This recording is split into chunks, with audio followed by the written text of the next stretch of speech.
رسوله الكريم أما بعد فأعوذ بالله من الشيطان الرجيم بسم الله الرحمن الرحيم فويل للمصلين الذين هم عن صلاتهم ساهون الذين هم يراءون ويمنعون الماعون۔ اللہ تبارک و تعالی اپنے کلام عظیم میں ارشاد فرما رہا ہے کہ ہلاکت اور بربادی ہے ایسے نمازیوں کے لیے جو نماز پڑھتے ہوئے بھی غافل رہتے ہیں، جو دکھا کر عبادت کرتے ہیں اور تھوڑی سی بھی چیز کوئی مانگے تو اسے منع کر دیتے ہیں۔ نماز کے اندر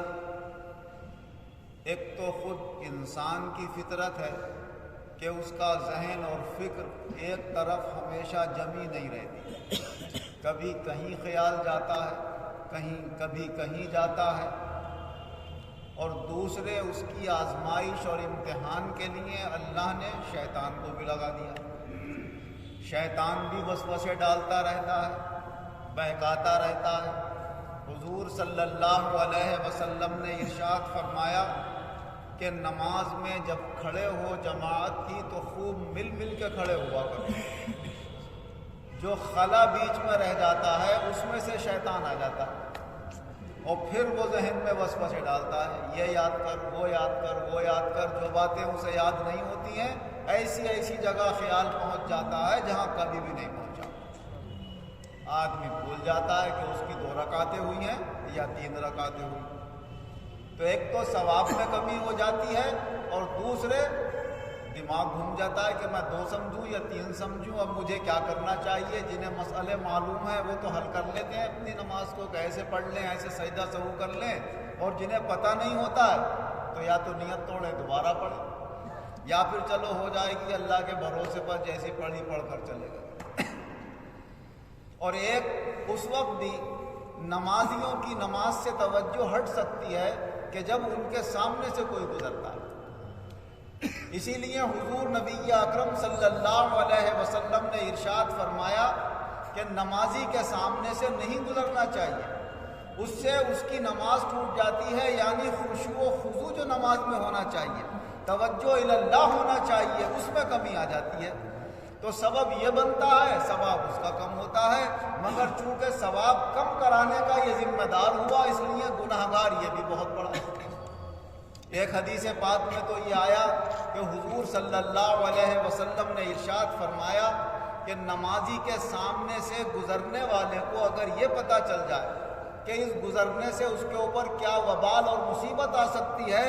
تو وہ 40 سال کھڑا رہنا پسند کرے گا مگر نمازی کے سامنے سے نہیں۔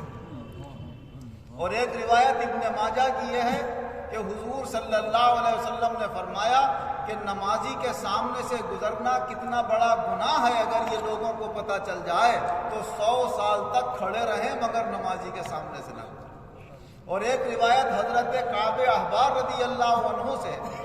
انہوں نے یہ روایت فرمایا کہ حضور صلی اللہ علیہ وسلم ارشاد فرماتے ہیں کہ نمازی کے سامنے سے گزرنا اتنا بڑا گناہ ہے کہ آدمی یہ چاہے گا میں زمین میں دھنس جاؤں مگر نمازی کے سامنے سے نہ جاؤں۔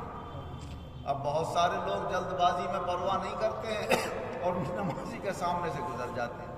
مگر گزرنے کا بھی ایک مطلب سمجھ لینا چاہیے۔ بہت سے نمازیوں کو یہ بھی نہیں معلوم ہے کہ گزرنا کسے کہتے ہیں۔ اگر آپ نماز پڑھ رہے ہیں اور آپ کے سامنے کوئی شخص اپنی نماز پوری کر چکا ہے تو وہ اگر سامنے سے ہٹ رہا ہے تو اسے گزرنا نہیں کہیں گے، وہ ہٹ کے جا سکتا ہے۔ گزرنا اسے کہیں گے کہ آپ وہاں نماز پڑھ رہے ہیں، وہ ادھر تھا، اب ادھر سے جا رہا ہے یوں کر کے آپ کے سامنے، تو یوں چوڑائی میں جو گزرے گا اسے کہتے ہیں مرور، اور مرور کے معنی عربی میں آتے ہیں گزرنے کے۔ وہ گزرنا نہیں، وہ ہٹنا کہلاتا ہے سامنے سے۔ جو آدمی کے نمازی کے سامنے کوئی نماز پڑھ رہا ہے یا کھڑا ہوا ہے اور اس نے دیکھا کہ میرا گزرنا نہیں مانا جائے گا، ہٹنا مانا جائے گا یہاں سے، تو وہ ہٹ کے جا سکتا ہے، گزر نہیں سکتا کسی بھی نمازی کے سامنے۔ اور اگر توجہ الی اللہ ہے تو آدمی ہر حال میں نماز پڑھ سکتا ہے۔ حضور صلی اللہ علیہ وسلم کے زمانے میں صحابہ کرام بھی اور حضور بھی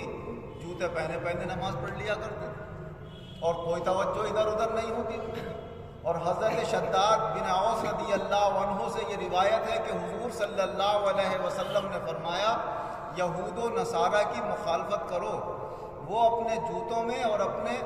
اس چمڑے کے موزوں میں نماز نہیں پڑھتے، تم اپنے ان خفین میں یعنی چمڑوں کے موزے میں بھی نماز پڑھ سکتے ہو، اور جوتے اگر تمہارے پاک ہیں تو جوتے پہن کے بھی نماز پڑھ سکتے ہو۔ ایک روایت حضرت ابو سعید خدری رضی اللہ عنہ سے کہ ایک مرتبہ حضور صلی اللہ علیہ وسلم نماز پڑھا رہے تھے، نماز پڑھاتے پڑھاتے اور جوتے پہن کے نماز پڑھا رہے تھے، آپ نے نماز میں ہی اپنے جوتے اتار دیے، تو سارے صحابہ نے دیکھا تو جو لوگ جوتے پہنے ہوئے تھے انہوں نے بھی اپنے جوتے اتار دیے۔ جب نماز مکمل ہو گئی تو حضور صلی اللہ علیہ وسلم نے فرمایا کہ بھائی تم لوگوں نے جوتے کیوں اتار دیے اپنے؟ کہا یا رسول اللہ ہم نے آپ کو دیکھا کہ آپ نے جوتے اتارے تو پھر ہم نے بھی اتار دیے۔ تو حضور صلی اللہ علیہ وسلم نے فرمایا جبریل امین علیہ السلام نے نماز میں آ کے بتایا کہ آپ کے جوتوں پہ گندگی لگی ہوئی ہے، اس لیے میں نے اتارے تھے۔ فرمایا اگر گندگی لگی ہوئی ہو تو آپ اسے اتار سکتے ہیں، اور اگر صاف ستھرا کر لیں اسے رگڑ کے تو صاف ستھرا کر سکتے ہیں۔ یہ فقہ کا مسئلہ بھی ہے کہ اگر جوتے پہ ایسی گندگی لگی ہوئی ہے جو جسم والی ہے تو وہ رگڑ کے صاف خوب کر لی جائے تو جوتا پاک ہو جاتا ہے، اور اگر جسم والی نہیں ہے جیسے پیشاب وغیرہ وہ اگر لگ جائے تو پھر جوتے کو دھونا پڑے گا، دھوئیں گے تو صاف ہوگی، خالی رگڑنے سے صاف نہیں ہوگی۔ لیکن اگر آپ نے یوں کر کے دیکھا جوتے پہ کوئی گندگی وغیرہ نہیں ہے، اور ایسی جگہ ہیں جہاں پر ہمیں چٹائی پر پاؤں نہیں رکھنا پڑے گا، دری پر پاؤں نہیں رکھنا پڑے گا، ایسی جگہ کھڑے ہوئے ہیں تو پھر وہاں پڑھ سکتے ہیں۔ حضور صلی اللہ علیہ وسلم کے زمانے میں چونکہ عام طور سے مسجدوں کے اندر چٹائیاں وغیرہ نہیں ہوتی تھیں،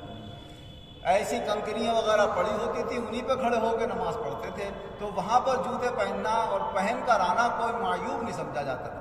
اب یہ رواج ہو گیا ہے کہ ہر آدمی مسجد میں جوتے اتار کر ہی آتا ہے، اور دریاں بچھی ہیں، چٹائیاں بچھی ہیں۔ اب اگر کوئی آدمی جوتے سمیت آ جائے گا تو سب مسجد والے پیچھے پڑ جائیں، ارے بھائی جوتے پہن کے آ گئے، ارے بھائی جوتے اتارو، ارے بھائی جوتے اتارو۔ تو اس لحاظ سے مسجدوں میں تو نہیں آنا چاہیے،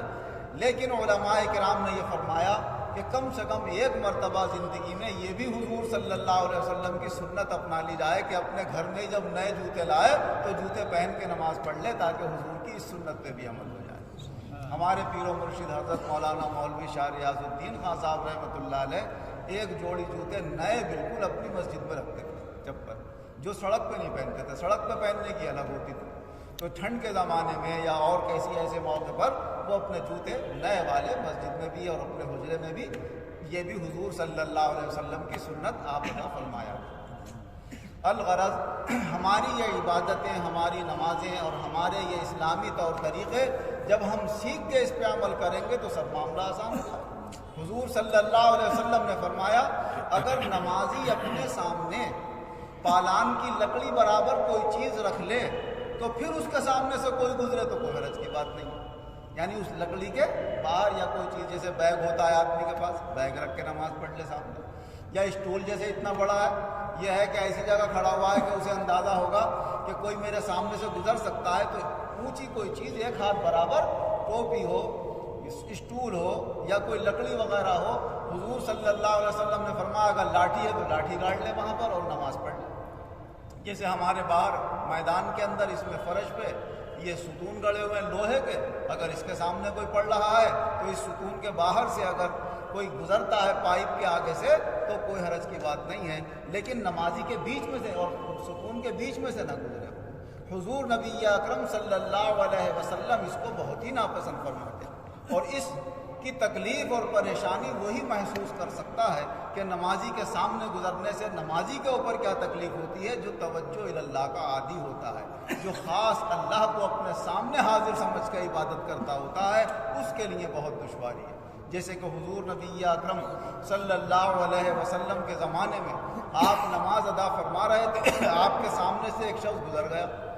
حضور صلی اللہ علیہ وسلم نے سلام پھیرا اور فرمایا آئندہ تم اس قابل نہیں رہو گے کہ چل سکو،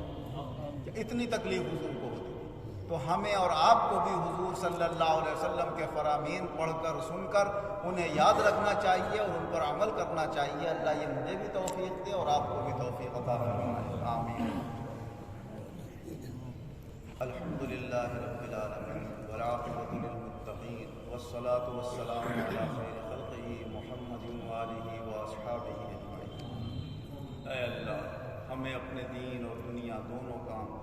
شریعت مطہرہ کی روشنی میں اسلامی مسائل سیکھ کر ان کو اپنے پورا کرنے کی توفیق عطا فرما۔ جو ہمارے اندر جہالت اور گمراہی ہے اس کو دور فرما، جو خرابیاں ہیں انہیں دور فرما، علم نافع، عمل صالح، عقائد صحیحہ، نیک نیتی عطا فرما،